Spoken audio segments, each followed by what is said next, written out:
So hopefully you've all seen this. It was first introduced during the town hall meeting that Zarir communicated in February, and this was also on SYI. If we look at Sun Country Airlines' journey completely in 1983, we launched, our inaugural flight was in January of 1983, and like every other business, we quickly were in survival mode, like every new business. And you know, the overall goal for any business is to get to thrive, and right now we are at the very, very beginning of sustain. So, you know, in survival mode, like I mentioned, for any business, this is an important time because the people who helped Sun Country survive and were responsible for that were the most dedicated. You know, they were the ones who went through thick and thin. We want to, now that we're in the very baby steps of sustain, stay in sustain. That is the goal. Like I mentioned before, we've had our owners for now over 5 years. And you cannot jump from survive to thrive. It is not possible.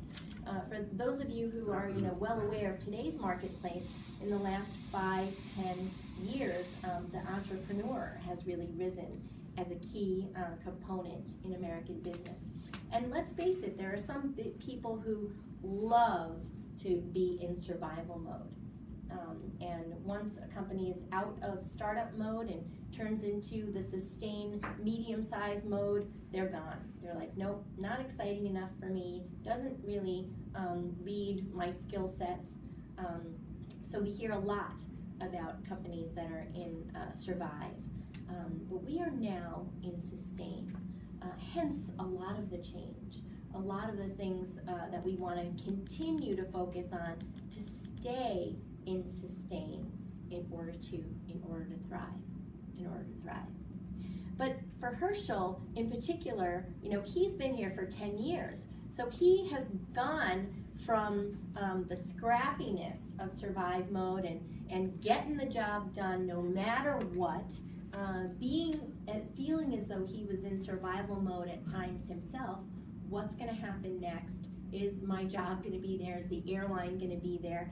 He also had a really small team. The airline was very flat, so there were not very many people at Sun Country Airlines at the time. In fact, for those who have some tenure, one of the things that is a little bit sad and difficult, a difficult transition is you probably used to know everybody who was here, just about everyone, and now it's not possible with 1,800 people at the airline. And there's a little bit of sadness to that, of course. Things were moving really, really fast. So fast, and they still will always move fast with an airline, but they were moving so fast that it was hard to also have some of those sustain components as well. Things were done ad hoc, just in time, even if it didn't look very pretty. It happened, even if it was with duct tape and chewing gum. And now that we're in the beginnings of sustain mode, this has been a big focus of being process-driven for efficiency, being able to replicate processes. Think of a recipe or a checklist, or having things more on a foundation so that when this has to happen, it's a proactive response, not a reactive survival mode. We also now have specific roles for effectiveness. My role is a really good example of that. So hiring people who have a deep expertise in a particular narrow area, and that's been part of what's added all of the people. I do want to keep this in context though of our 1,800 people, and this will always be the case. Is half crew?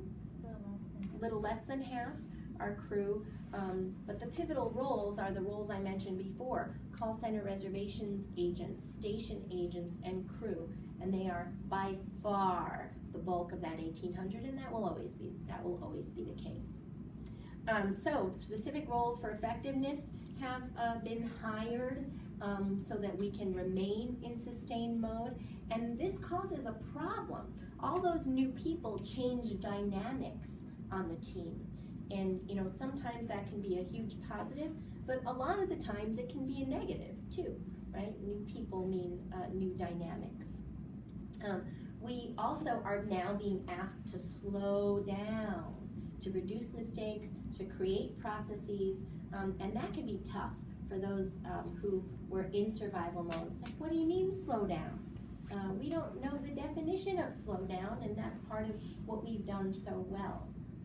So a lot of changes, and this is not a very fun issue for people, documentation and process, not a very sexy topic, but this is what we're doing more of now in order to create things that are more replicable, things that are foundational, things that are that more solid component.